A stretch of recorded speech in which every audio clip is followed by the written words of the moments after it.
दोस्तों ये class B Ed first year paper third की है। आपका सब्जेक्ट है शैक्षिक तकनीकी एवं संचार सूचना तकनीकी। इसे इंग्लिश में हम एजुकेशनल टेक्नोलॉजी एंड आईसीटी कहते हैं।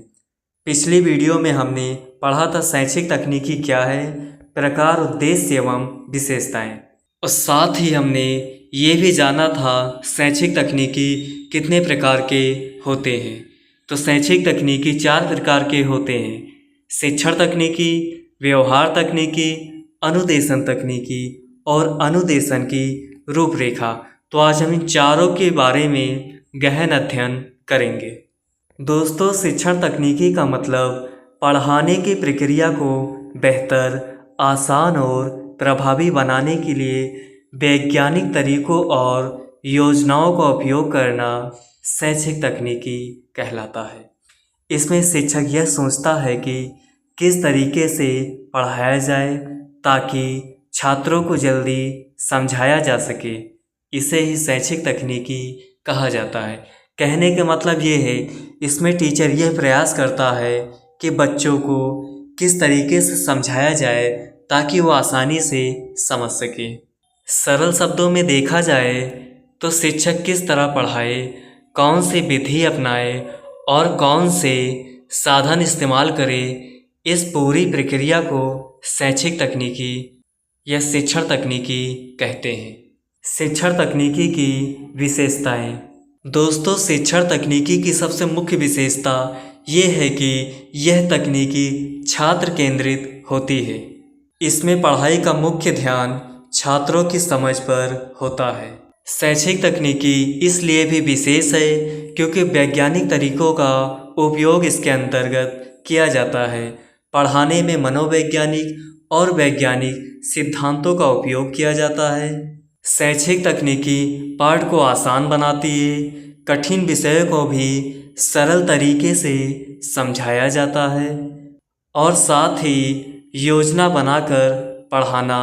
शिक्षक पहले से योजना बनाता है कि क्या और कैसे पढ़ाया जाए ताकि छात्रों को आसानी से समझाया जा सके, और इसके साथ परिणामों का भी ध्यान रखा जाता है। इससे ये देखा जाता है कि छात्रों ने कितना सीखा।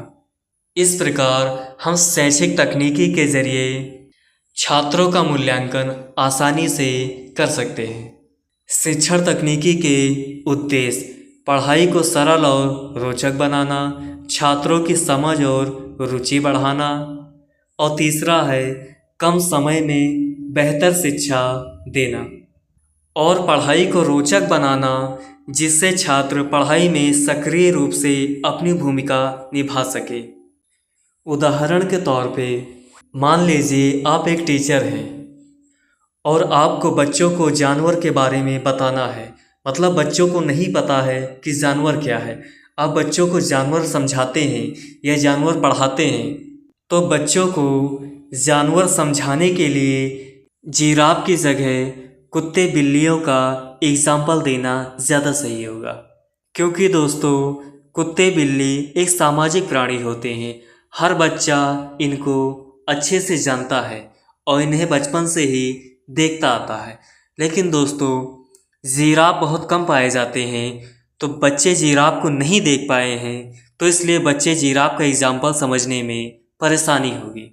इसलिए हमें ऐसा एग्जाम्पल देना है जिससे बच्चे उस टॉपिक को आसानी से समझ सकें। अगर शिक्षक वाटर सर्कल पढ़ा रहा है तो वह पहले बच्चों को चित्र दिखाएगा, उसके बाद सरल भाषा में समझाना है, छात्रों से प्रश्न पूछना है, अंत में छोटा सा टेस्ट या उस विषय पे आपको या उस टॉपिक पे आपको चर्चा करना है। इस पूरी तकनीकी या प्रक्रिया को ही शिक्षण तकनीकी हम कहते हैं। अगला है व्यवहार तकनीकी। इसे हम बिहेवियर टेक्नोलॉजी भी कहते हैं। व्यवहार तकनीकी का अर्थ है छात्रों के व्यवहार को समझकर उसमें सुधार लाने और अच्छे व्यवहार का विकास करने के लिए वैज्ञानिक और मनोवैज्ञानिक तरीकों का उपयोग करना ही व्यवहार तकनीकी कहलाती। तो इस तरह हम अच्छी बातें समझा के बच्चों को बच्चों के व्यवहार में परिवर्तन करते हैं, जिससे छात्रों के व्यवहार को सही दिशा में बदलने और अच्छा बनाने की प्रक्रिया को व्यवहारिक तकनीकी कहते हैं। व्यवहारिक तकनीकी की कुछ विशेषताएं भी होती है। मनोविज्ञान पर आधारित विशेषताएं, इसमें हम मनोवैज्ञानिक सिद्धांतों का उपयोग करते हैं। व्यवहार में सुधार किया जाता है।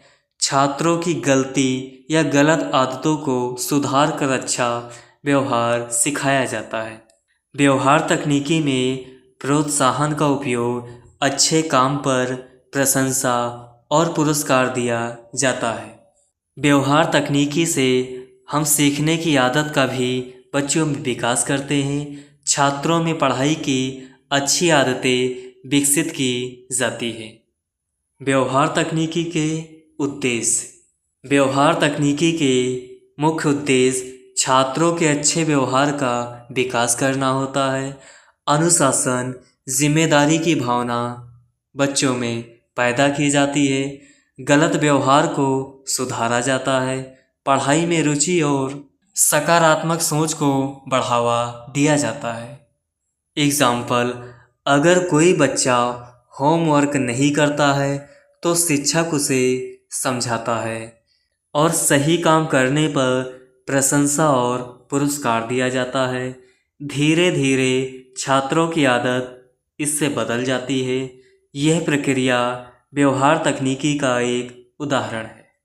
और दोस्तों, आप ऐसे समझिए, छात्रों के व्यवहार को समझकर उसे बेहतर बनाना वैज्ञानिक और मनोवैज्ञानिक तरीकों से, इसे ही हम व्यवहार तकनीकी कहते हैं।